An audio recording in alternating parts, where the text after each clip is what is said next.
Hello everyone, welcome to Anagani commerce.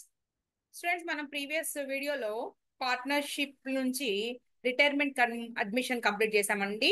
17th problem in page number వచ్చేటప్పటికి మనకి 312 in study material. ఇప్పుడు మనం ఈ క్లాస్ లో final accounts for trading concerns లో 6th ప్రాబ్లం తీసుకుంటున్నాం. మనం ఆల్రెడీ 5 ప్రాబ్లమ్స్ నేను అప్లోడ్ చేసేసాను.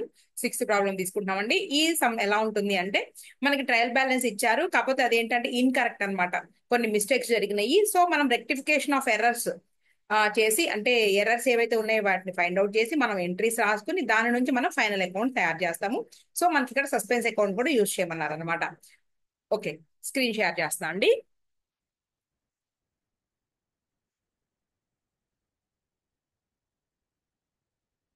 ఇదిగోండి 6th problem. Mr. Abhay runs a small shop and deals in various goods. He had not been able to tally his trial balance and has closed it by taking the difference to suspense account. It is given below. ఏమన్నారంటే చూద్దాం ఒక్కొక్క point. అబైస్ capital 1,50,000, drawing 75,000.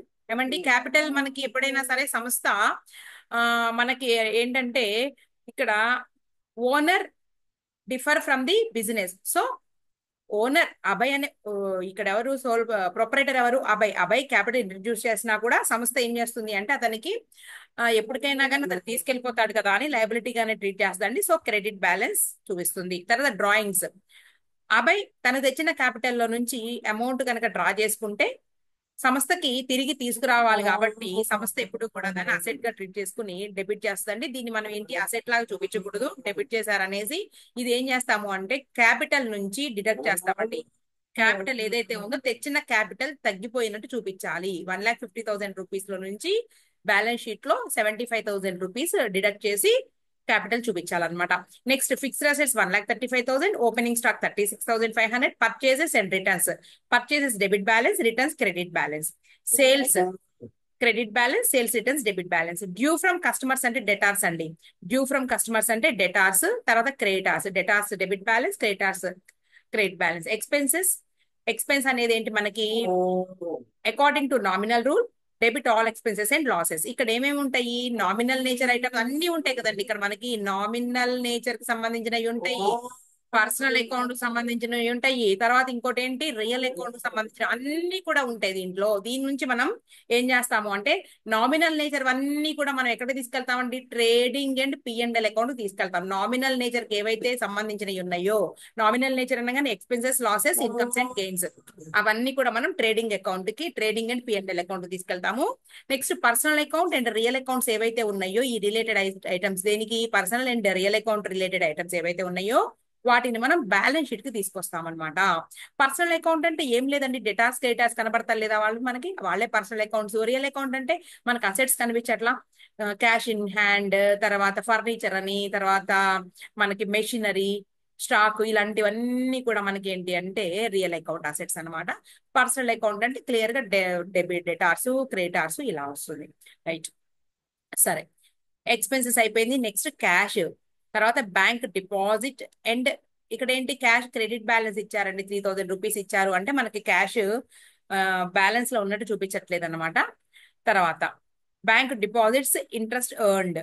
Bank deposit 55,000 rupees ఏంటి అంటే asset. Interest earned అనేది ఏంటి అంటే income. అది 5,715 income గా మనం రికగ్నైజ్ చేయాలి. P&L అకౌంట్ లో మనం ఇన్కమ్ ని క్రెడిట్ చేస్తాము అకార్డింగ్ టు నామినల్ రూల్. ఇదేంటి బ్యాంక్ డిపాజిట్ అనగానే మనం ఏంటి అంటే దీన్ని అసెట్ కింద ట్రీట్ చేసుకుని బ్యాలెన్స్ షీట్ కి తీసుకెళ్తాము. తర్వాత సస్పెన్స్ అకౌంట్ అన్నారండి, 4,000 రూపీస్ మనకి క్రెడిట్ లో చూపిస్తున్నాడు అనమాట. అంటే డిఫరెన్స్ ఉంటే మనకి ఏం చేశారు అంటే 4,000 రూపీస్ ని మన క్రెడిట్ లో వేసేసి టాలీ చేశారని ఇక్కడ అర్థం అనమాట. అడ్వర్టైజింగ్ 2,00,000 రూపీస్ అడ్వర్టైజ్మెంట్స్ చూపించారు. తర్వాత చూద్దాం. Mr. Abhay has requested you to help him in tallying his trial balance and also prepare his final accounts. On investigation of his books, you get the following information. ఏమన్నారంటే చూద్దాం. Closing stock on 31st March 2022 was 45,000 at cost and could sell over this value. Cost కే కదా రాసేది, cost or NRV whichever is lower. కాకపోతే మనకి NRV ఏమి ఇవ్వలేదు. అయితే 45,000 రూపీస్ కాస్ట్, దీనికన్నా మించి అమ్ముతారని చెప్పారు. మనమైతే 45,000 రూపీస్ ని తీసుకుంటాం. Depreciation of 13,500 rupees needs to be provided for the year. Okay, తర్వాత ఇక్కడ వరకు కూడా మామూలు మనకి పాయింట్స్ తెలిసినవే. తర్వాత ఏ ఇక్కడ చూడండి, ఇక్కడ నుంచి మనకి రెక్టిఫికేషన్స్ మొదలవుతున్నాయి. A withdrawal slip indicated a cash withdrawal of 15,000 rupees. ఇక్కడ వరకు ఒక point. Okay, cash withdrawn from bank అంటాము. ఓకేనా, క్యాష్ విత్డ్రా చేస్తే ఎంట్రీ ఏంటి? క్యాష్ సంస్థలోనికి వస్తుంది. క్యాష్ అకౌంట్ ఎటార్ టు ఇచ్చేటటువంటి పర్సన్ ఎవరు? Bank account. Cash account debtor to bank account 15,000 అండి అసలు ఫస్ట్ పాయింట్ కి ఇది. రైట్. తర్వాత అయితే which was charged as drawings, దాని వల్ల కూడా ఏం చేసేసారంటే డ్రాయింగ్స్ గా రాసేసారంటండి. ఇదిగోండి, డ్రాయింగ్స్ కి యూజ్ చేసినట్టు డ్రాయింగ్స్ అకౌంట్ డెటార్ 15,000 రూపీస్ రాశారట. ఓకే, నెక్స్ట్ ఇంకా however it was noticed that 11,000 was used for business purpose only. అయితే 11,000 ఏంటి అంటే ఇలా ఇలా రాయడం జరిగింది 15,000, కానీ 11,000 ఎక్స్పెన్సెస్ కండి. దాంట్లో 11,000 ఎక్స్పెన్సెస్ కి డెటార్. సో మనకి ఏమని రాశారు? డ్రాయింగ్స్ గా రాసేసారండి. డ్రాయింగ్స్ అకౌంట్ డెటార్ 15,000, కానీ దాన్ని యూజ్ చేసింది దేనికి? ఎక్స్పెన్సెస్ కి. సో ఎక్స్పెన్సెస్ 11,000 రూపీస్ రాశారు. Okay, end was entered as expense in cash book to cash account. డబ్బులు వెళ్ళిపోయినట్టుగా రాసుకున్నారు. మొత్తం 26,000 రూపీస్ అండి. యాక్చువల్ గా 11,000 రూపీస్ ఏమో ఎక్స్పెన్స్. ఓకే, ఎక్స్పెన్స్ 11,000 పోగా 15,000 లో మిగిలిన 4,000 డ్రాయింగ్స్. అర్థమవుతుందా? మిగిలిన 4,000 డ్రాయింగ్స్ గా రాయాలి, కానీ మొత్తం అమౌంట్ ని డ్రాయింగ్స్ కింద టోటల్ 15,000 డ్రాయింగ్స్ గా రాసేశారు. అంటే మొత్తం టోటల్ అమౌంట్ మనం ఏంటి? క్యాష్ 15,000 వెళ్ళిపోయినట్టు చూపించాలి, కానీ ఎక్సెస్ గా ఇక్కడ ఎంత అమౌంట్ ఎక్సెస్ గా రాశారండి అంటే చూడండి, 11,000 ఎక్స్పెన్సెస్ గా రాసింది. రైట్. ఓకే, డ్రాయింగ్స్ ఎంత రాయాలి? 4,000 డ్రాయింగ్స్ గా రాయాలి, కానీ ఎక్సెస్ గా 11,000 రూపీస్ డెబిట్ చేశారు. కాబట్టి ఆ డెబిట్ ని రైట్ ఆఫ్ చేయడం కోసం మనం ఏం చేస్తామంటే రెక్టిఫికేషన్ ఎంట్రీ, ఈ డ్రాయింగ్స్ లో ఉన్న 15,000 లో నుంచి ఒక 11,000 పీక్ అయ్యాలి అంటే ఏం చేయాలి అంటే దానికి నెగటివ్ ఎఫెక్ట్ ఇవ్వాలి అంటే డెబిట్ ని క్రెడిట్ చేస్తే సరిపోతుంది. అలాగే క్యాష్ లో కూడా ఇక్కడ ఎంత అండి? 15,000 రూపీసే కదా రాయాలి. ఎక్సెస్ గా 11,000 రాశారు కాబట్టి దీనికి నెగటివ్ ఎఫెక్ట్ అంటే రైట్ ఆఫ్ చేయాలి అంటే ఈ క్యాష్ ని ఒక 11,000 తో డెబిట్ చేస్తే సరిపోతుంది. So entries cash account debtor to drawings account అని రాసి మనం 11,000 రూపీస్ రాసామంటే ఇక్కడ మనకి ఎఫెక్ట్ చూడండి. అప్పుడు ఏమవుతుంది? ఈ డ్రాయింగ్స్ లో ఉన్న 15,000 లో 11,000 రూపీస్ రద్దయిపోతుంది, రైట్ ఆఫ్ అయిపోయి 4,000 మిగులుతుంది. ఈ క్యాష్ క్రెడిట్ లో ఉన్నటువంటి క్యాష్ లో 26,000 లో 11,000 పోయి ఇక్కడ 15,000 ఉన్నట్టు సరిపోతుంది అనమాట. ఇది మనకి ఈ ఎంట్రీస్ మనం రాసుకోవాలి. ఈ ఎంట్రీస్ రాసుకున్నాము, అర్థం కావడానికి రాసుకున్నాము, కానీ ఎఫెక్ట్ ఇవ్వాల్సింది మనం ఇక్కడ. ఈ రెక్టిఫికేషన్ చేసింది ఎక్కడంటే ఇక్కడ. కాబట్టి మనం ఏం చేయాలి అంటే మనం వేసేటటువంటి డ్రాయింగ్స్ అనేది ఎక్కడ వస్తుందండి? నేను ఇందాక చెప్పాను కదా, బ్యాలెన్స్ షీట్ లో మనం ఏం చేస్తాము? ఈ 11,000 రూపీస్ ని మనం అడ్జస్ట్ చేస్తాము. నెక్స్ట్ అలాగే క్యాష్ అకౌంట్ ఏదైతే ఉందో బ్యాలెన్స్ షీట్ లో అసెట్ సైడ్ మనం ఈ క్యాష్ ని అడ్జస్ట్ చేస్తాము. నేను సమ్లోకి వెళ్ళాక చెప్తాను, మీకు ఇప్పుడు అర్థమయ్యే ఉంటుంది కదండి. ఓకేనా, ఈ క్యాష్ 11,000 రూపీస్ ఓకే రాసుకుంటాము. అలాగే డ్రాయింగ్స్ ఏవైతే 11,000 రూపీస్ ఉందో మనం దీని ఎఫెక్ట్ కూడా మనం బ్యాలెన్స్ షీట్ లో చూపిస్తాం. దీన్ని మాత్రమే తీసుకోవాలి బ్యాలెన్స్ షీట్ లో. Next goods worth 19,000 rupees. ఏమండి ఇప్పుడు వినేసేయండి, నేను చెప్పేది క్లారిటీగా ఎంట్రీస్ చెప్పేస్తాను, తర్వాత సమ్ లో మనం చూసుకుంటూ వెళ్ళిపోదాం. గూడ్స్ వర్త్ 19,000 రూపీస్ వర్ పర్చేజ్ చేశారు. ఎప్పుడు? 24th March 2022. Okay, and sold on 29th March 2022 for 23,750. Okay, కొన్నది ఎందుకు అంటే బిజినెస్ పర్పస్ మీద కొన్నారు, అమ్మారు. ఓకే, బాగానే ఉంది. అయితే ఏంటి? సేల్స్ వర్ రికార్డెడ్ కరెక్ట్లీ. సేల్స్ అయితే రికార్డ్ చేశారటండి. మరి పర్చేస్ ఎందుకు రికార్డ్ చేయరు? చేయాలి కదా. But purchase invoice was missed out. Okay, invoice ఏదైతే ఉందో ఆ వివరణ ఏదైతే ఉందో ఆ స్లిప్ ఏదైతే ఉందో మిస్ అవ్వడం వలన ఏంటంటే ఎంటర్ చేయకపోవడం వల్ల ఏమైంది? మన ట్రయల్ బ్యాలెన్స్ లో 19,000 రూపీస్ మనం రాసుకోవాలా. రాసుకోకపోవడం వల్ల ఏమవుతుంది? మనం వేసేటటువంటి ట్రేడింగ్ అకౌంట్ లో 19,000 రూపీస్ చూపించాంగా. సో మనం ఇప్పుడు ఎంట్రీ ద్వారా దాన్ని సరి చేస్తాం. ఏం రాస్తాము అంటే ఇవ్వాల్సినటువంటి పర్చేజెస్ కి డెబిట్ ఇచ్చేసేయండి. Purchases account debtor 19,000 rupees. ఇక్కడ క్రెడిట్ పర్చేస్ గానే ట్రీట్ చేస్తున్నా నేను. టు క్రెడిటార్స్ అకౌంట్, క్రెడిటార్స్ లేదా సప్లయర్స్ అనేసేయండి సరిపోతుంది. ఎవరైతే మనకి సరుకు అమ్మారో వాళ్ళన్నమాట. సప్లయర్స్ అకౌంట్ అని రాసుకోవాలి. కొన్నటువంటి సరుకు అమ్మారు, అది బాగానే ఉంది, కొన్నదానికి ఎంట్రీ రాయాల. సో మన ఎంట్రీ ఏంటి అంటే purchases account debtor to suppliers account. అప్పుడు మనం ట్రేడింగ్ అకౌంట్ లో మన పర్చేజెస్ ఏవైతే ఉన్నాయో మనకి అంటే ఏంటి? ఇక్కడ ట్రయల్ బ్యాలెన్స్ లో పర్చేజెస్ ఇచ్చారు కదండి. ఇదిగోండి, పర్చేజెస్ 6,75,000 రూపీస్ కి మనం 19,000 రూపీస్ యాడ్ చేయాలి. అలాగే క్రెడిటార్స్ ఏవైతే ఉన్నారో ఈ క్రెడిటార్స్ 3,25,000 రూపీస్ కి కూడా ఈ 19,000 రూపీస్ మనం యాడ్ చేసి చూపిస్తాము ఫైనల్ అకౌంట్ చేసేటప్పుడు. అంతే. Next purchase returns of 1500 were routed through sales returns. Parties account was correctly posted. Okay, ఇక్కడ ఏమైందంటే పర్చేజ్ రిటర్న్స్ ఏదైతే ఉందో పర్చేజ్ రిటర్న్స్ మా రాజా అండి, మా కుక్క అరుస్తా ఉంటది. బయట మైక్ సౌండ్ రాగానే అరుస్తుంది. అరవ్ డిస్టర్బ్ అవుతుంది క్లాస్. నాన్న వెళ్ళిపోయిందిగా మైక్లు. బయట అమ్ముకునే వాళ్ళు వస్తారండి మైక్లు వాళ్ళు, వాళ్ళంటే భయం. మరొక క్లాస్ చెప్తున్నా కదా తప్పు. Okay, purchase returns of 1500 rupees were rooted through sales returns. ఏమండి జరిగింది purchase returns.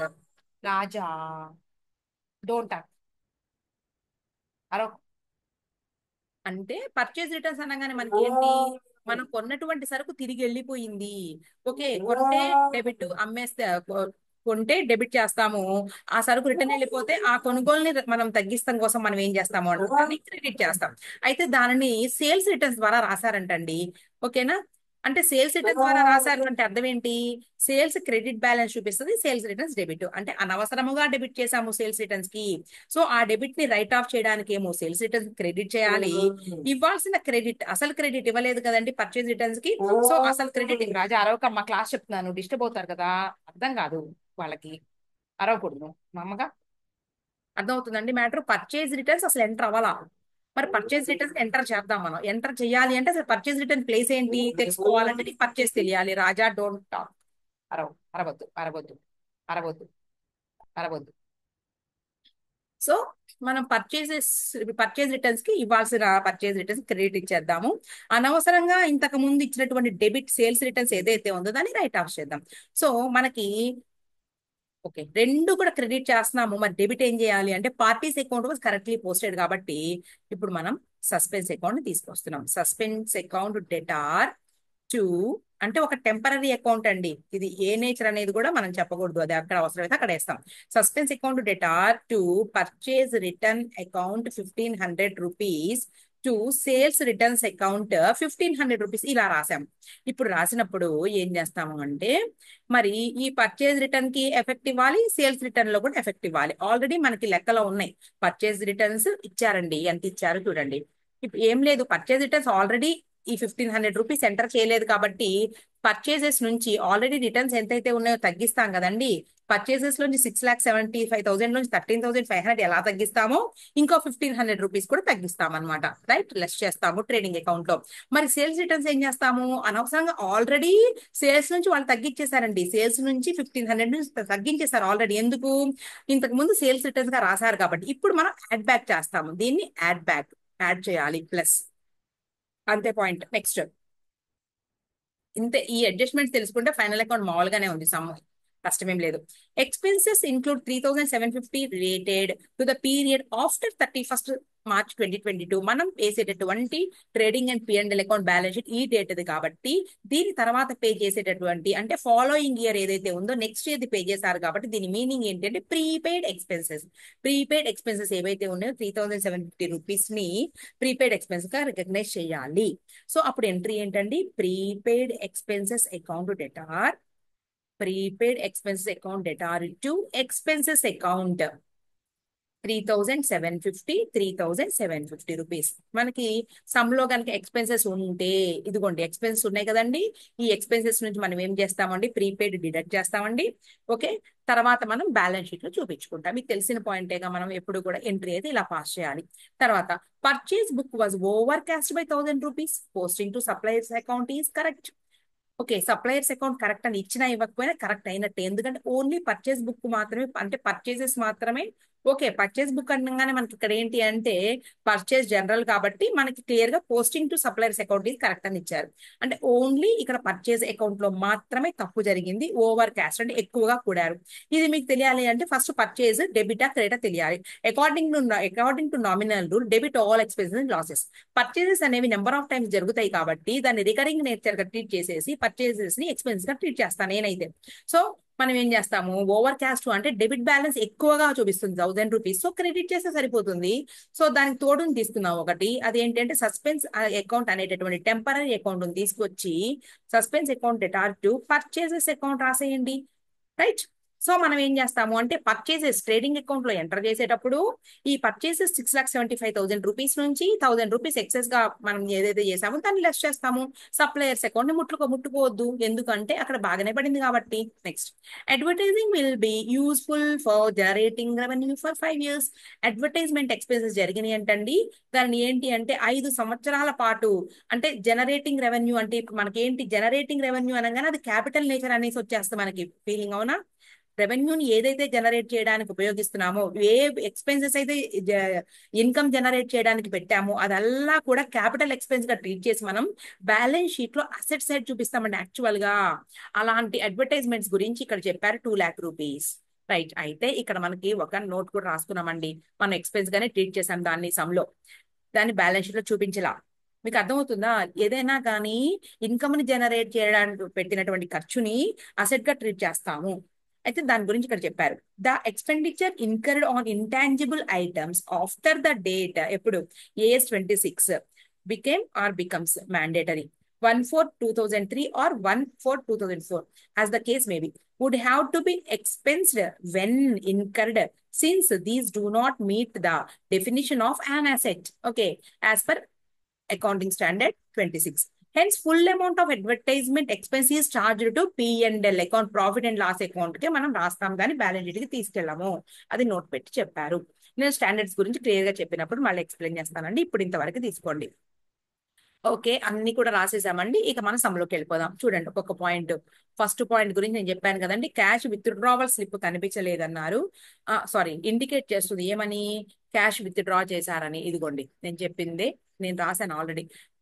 A withdrawal slip indicated a cash withdrawal అంటే cash account debtor to bank which was charged as drawings. అది మొత్తం కూడా డ్రాయింగ్స్ గా రాసేసారు 15,000. కానీ అది ఏంటి అసలు యాక్చువల్ గా ఏంటి అంటే 11,000 రూపీస్ ఎక్స్పెన్స్. ఇదిగోండి drawings account data, expense account debtor to cash 26,000. దాని నెగటివ్ ఎఫెక్ట్ పోగొడటానికి ఈ 26,000 లో ఉన్న 11,000 పీకేసాము.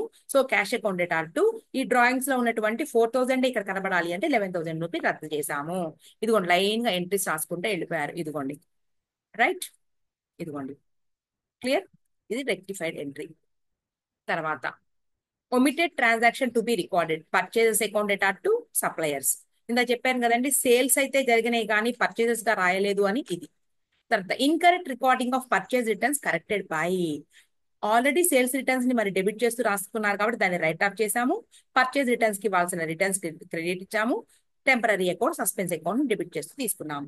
Next, incorrect expenses rectified by prepaid expenses account debtor to expense. తర్వాత over casting of purchase book rectified by suspense account debtor to purchase account. ఇదంతా చెప్పేశానండి, చూసుకోండి. తర్వాత ఇప్పుడు మనకి సమ్ నేను ఇక్కడ ఎక్స్ప్లెయిన్ చేసేస్తున్నానండి. మిస్టర్ అభయ్ దగ్గర టు ఓపెనింగ్ స్టాక్ సంబంధించి ఎటువంటి అడ్జస్ట్మెంట్ లేదు. సో ఉన్నట్టు మనం తీసుకున్నాం 36,500 రూపీస్. తర్వాత పర్చేసెస్ 6,75,000 రూపీస్ అండి. దాంట్లో యాక్చువల్ గా మనకి ఈ ట్రయల్ బ్యాలెన్స్ ఇచ్చినటువంటి రిటర్న్స్ 13,500 తీసేయాలని మీకు తెలుసు. అయితే ఎంటర్ కానటువంటి రిటర్న్స్ ఏవైతే ఉన్నాయో, సేల్స్ రిటర్న్ గా ఎంటర్ అయినటువంటి ఈ పర్చేజ్ రిటర్న్స్ 1,500 రూపీస్ కూడా లెస్ చేస్తున్నాము.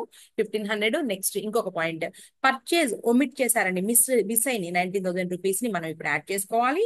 తర్వాత ఓవర్ కాస్టింగ్ 1,000 రూపీస్ ఏదైతే ఉందో ఎక్కువగా యాడ్ చేసి కూడారు, దాన్ని తీసేయాలి. అప్పుడు మనం పర్చేజెస్ కి అడ్జస్ట్మెంట్ చేస్తే 6,78,000 రూపీస్ వచ్చింది. రైట్, నెక్స్ట్ సేల్స్ కి 8,50,000, యాక్చువల్ గా ఇచ్చిన రిటర్న్స్ 34,000. అంతకు ముందు పర్చేజ్ రిటర్న్స్ సేల్స్ రిటర్న్ గా రాసాము, దాన్ని రెక్టిఫై చేసాము అంటే అంతకు ముందు దాన్ని మనం లెస్ చేసాము కాబట్టి ఈ 1,500 రూపీస్ యాడ్ చేసుకున్నాం. అంతకు తప్పించి ఇంకేమీ లేవు. 8,17,500 ఇవేంటి యాక్చువల్ గా సేల్స్ రిటర్న్స్ అనమాట. ఇవి ఇంతకు ముందు పర్చేజ్ రిటర్న్స్ ని సేల్స్ రిటర్న్ గా రాసినప్పుడు తగ్గించాము కాబట్టి ఇప్పుడు యాడ్ బ్యాక్ చేసాము. అది closing stock as it is గా రాసుకున్నామండి. ఇప్పుడు తీసేస్తే గ్రాస్ ప్రాఫిట్ 1,48,000 రూపీస్ వచ్చింది. రైట్, నెక్స్ట్ ఎక్స్పెన్సెస్ సంగతి చూడండి. మనకి సమ్లో ఇచ్చిన ఎక్స్పెన్సెస్ 45,750 రూపీస్ ఆల్రెడీ ఇచ్చారండి ట్రయల్ బ్యాలెన్స్ లో. తర్వాత ప్రీపెయిడ్ ఒక ఎంట్రీ రాసుకున్నాం కదండి 3,750 రూపీస్, దాన్ని లెస్ చేస్తే 42,000 రూపీస్.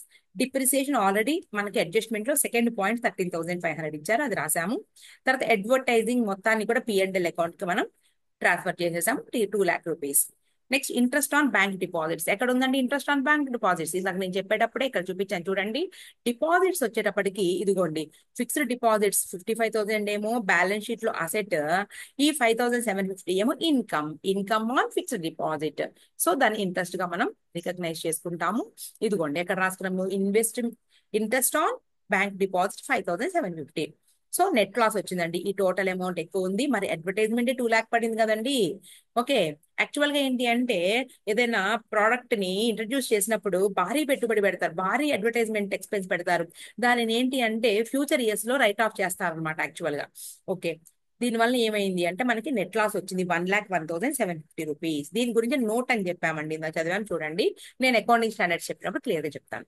నెక్స్ట్ నెట్ లాస్ ని మనం క్యాపిటల్ నుంచి డిడక్ట్ చేస్తాం యాక్చువల్ గా అయితే, క్యాపిటల్ ఎక్కువగా ఉంటే. కానీ క్యాపిటల్ అంత అంత ఉందో లేదో చూద్దాం. అబైస్ capital 1,50,000. Wrong charge to drawings. నేను చెప్పాను కదండి ఇందాక మనం ఒక ఎంట్రీ రాసుకున్నాం కదా, రెక్టిఫైడ్ ఎంట్రీ ఏంటి, cash account debtor 11,000 rupees to drawings account 11,000 rupees అంటే క్రెడిట్ చేసాము డ్రాయింగ్స్ ని. సో మనం ఏంటి, రాంగ్ చార్జ్ టు డ్రాయింగ్స్ ఏదైతే ఉందో యాక్చువల్ గా ఇంతకు ముందు మనం లెస్ చేసి ఉంటాం కాబట్టి 11,000 ఎక్సెస్ గా లెస్ చేసాం, మరి అందుకని దాన్ని యాడ్ బ్యాక్ చేసామండి. ఎక్సెస్ గా లెస్ చేసినటువంటి 11,000 రూపీస్ ని, అంతే కదండి, మనం క్యాపిటల్ నుంచి డ్రాయింగ్స్ లెస్ చేస్తాం కదా, ఎక్సెస్ గా లెస్ చేసిన దాన్ని మనం యాడ్ బ్యాక్ చేసాము, రైట్. నెక్స్ట్ అసలు యాక్చువల్ డ్రాయింగ్స్ మన ట్రయల్ బ్యాలెన్స్ ఇచ్చింది 75,000. టోటల్ 86,000 రూపీసే క్యాపిటల్ ఉంది, కానీ లాస్ ఎంత ఉంది, 1,01,750 రూపీస్ లాస్ ఉంది.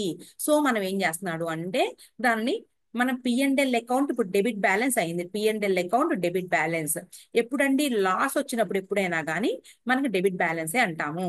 ఎందుకు అంటే సంస్థకే ఆ ప్రొపరేటర్ తీసుకురావాలి, అమౌంట్ తీసుకురావాల్సి ఉంది కాబట్టి సంస్థ అసెట్ గా ట్రీట్ చేస్తుంది. అదే మనకి లాస్ కాకుండా ప్రాఫిట్ వచ్చింది అనుకోండి, పిఎన్ఎల్ అకౌంట్ క్రెడిట్ బ్యాలెన్స్ అంటే ఏంటి, సంస్థ దానిని లయబిలిటీలో రాసుకుంటుందండి. దాని క్యాపిటల్ కి మనం యాడ్ చేసేస్తాం కదా. ఓకే, సంస్థ ఇచ్చి పంపించాల్సి ఉంటుంది అనమాట. ఇప్పుడు ఏంటి మనకి నెట్ లాస్ కింద మనం క్యాపిటల్ నుంచి యాక్చువల్ గా డిడక్ట్ చేయాలి, కానీ క్యాపిటల్ అమౌంట్ తక్కువ ఉంది కాబట్టి మనం ఏం చేస్తాము అంటే దానిని అసెట్ సైడ్ రాసుకుంటాం. పిఎన్ఎల్ అకౌంట్ డెబిట్ బ్యాలెన్స్ అంటారు దాన్ని. నెక్స్ట్ ఇక్కడే చూద్దాం చూడండి, డ్రాయింగ్స్ అయిపోయినాక కరెంట్ లయబిలిటీస్ లో సన్రీ క్రెడిటార్స్ 3,25,000 రూపీస్.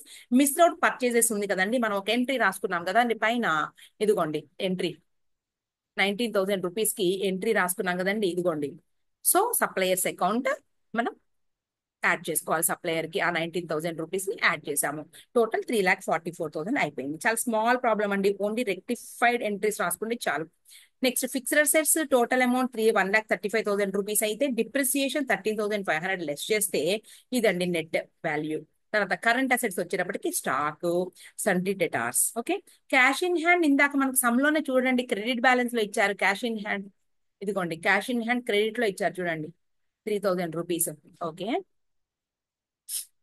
3,000 అందుకనే with in bracket rectification 11,000 rupees ఉంది కదండి మనకి డ్రాయింగ్స్ కి సంబంధించి క్యాష్ డెబిట్ బ్యాలెన్స్ చూపిస్తుంది కదా క్యాష్. సో 11,000 రూపీస్ అడ్జస్ట్ చేస్తే ఆ 3,000 తీసేస్తే 8,000 రూపీస్, రైట్. 8,000 రూపీస్ మనకి డెబిట్ బ్యాలెన్స్ లో పడిపోయాం. Fixed deposit with bank 55,000. Prepaid expenses asset 3,000 అంటే రెండోసారి, ఒకసారి అడ్జస్ట్మెంట్ లో అక్కడ తీసేసామండి, ఇక్కడ రెండోసారి బ్యాలెన్స్ షీట్ లో అసెట్ లో 3,750. మిస్లీనియస్ ఎక్స్పెండిచర్స్ ఏంటి అంటే ఇక్కడ మనకి profit and loss account debit balance 1,01,750. Net loss అన్నాం కదండి, ఇది నెట్ లాస్ పిఎన్ఎల్ అకౌంట్ లో వచ్చినటువంటి నెట్ లాస్, ఇంతే టోటల్ అమౌంట్ టాలీ. ఇది ఇదండి సమ మనకి. దీన్ని అప్లోడ్ చేస్తున్నాను. ఈ ప్రాబ్లం నెంబర్ చూడండి, problem number 6. Okay, page number వచ్చి 181 page number 181, problem number 6. Next video మనం 7th ప్రాబ్లం తో వద్దామండి. ఈ 7th ప్రాబ్లం కూడా మామూలుదే, ట్రేడింగ్ అండ్ పిఎన్ఎల్ అకౌంట్ తయారు చేస్తాం, కాకపోతే అక్రూయల్ బేస్ అకౌంటింగ్ కాదు, ఇది క్యాష్ బేస్ అకౌంటింగ్ అట. అంటే అవుట్ స్టాండింగ్ సాలరీస్ ఉన్నాయి అనుకోండి, ఫర్ ఎగ్జాంపుల్ అంటే అవుట్ స్టాండింగ్ ఎక్స్పెన్సెస్ ఏమైనా ఉంటే మనం ఏం చేస్తాం, వాటిని ఈ సంవత్సరం పే చేసినా పే చేయకపోయినా కూడా అవుట్ స్టాండింగ్ కానివ్వండి అలాంటివి ఏమైనా ఉన్నా, లేదా అక్రూడ్ ఇన్కమ్స్ ఉన్నా కానీ, ఈ ఇయర్ ఇన్కమ్ వచ్చినా రాకపోయినా ఈ year income and year expenditure గా మనం రికగ్నైజ్ చేసి వాటిని మనం అడ్జస్ట్ చేస్తాము. కానీ ఇక్కడ ఏంటి, క్యాష్ బేస్ అకౌంట్ లో క్యాష్ వస్తేనే రాసుకోవాలి, క్యాష్ పోతేనే తీసుకోవాలి. సో ఆ ప్రకారంగా మనం 7th ప్రాబ్లం నెక్స్ట్ వీడియోలో అప్లోడ్ చేస్తాను. ఓకే, క్లోజ్ చేసేస్తానండి. చూసుకోండి, మీకు జూన్ లోనే కదా ఎగ్జామ్స్, జాగ్రత్తగా ప్రిపేర్ అవ్వండి.